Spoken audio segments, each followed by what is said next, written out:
governor. Anyway, then in 1837 there was another governor who had his head chopped off during the Taos Rebellion. So in 1821, Mexico took control of New Mexico, and when they did, they started taxing the New Mexicans excessively. So the people of northern New Mexico offered their protection. Since they were all the way in the north, they offered protection from anybody who would try to invade New Spain from the north.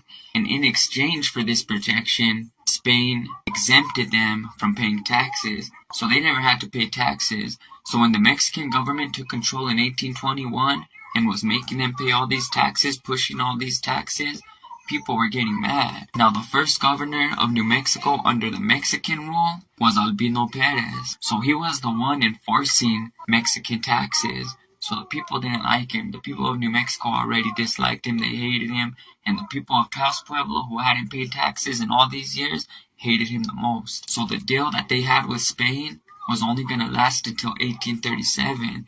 And now that Mexico took control of New Mexico, it wasn't going to be renewed. The Mexican government was overtaxing everybody. They were taking a third of everything, and they were taxing them for everything you could think of. So the Taos people rose up in rebellion.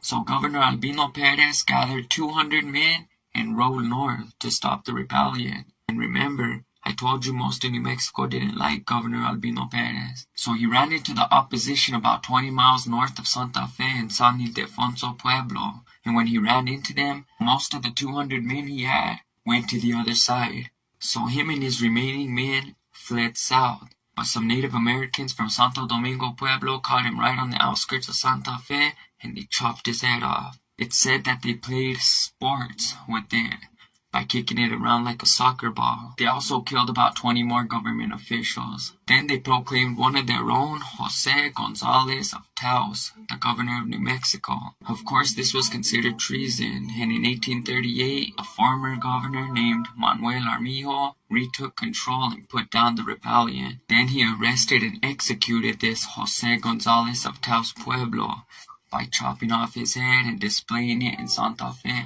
for everybody to see. And he did that as a warning for anybody else that was even thinking about rebelling. Anyway, so that was my little presentation on beheading in New Mexico. I hope you learned something new. Thank you for watching. This is Tragedy. Subscribe to my channel to learn more.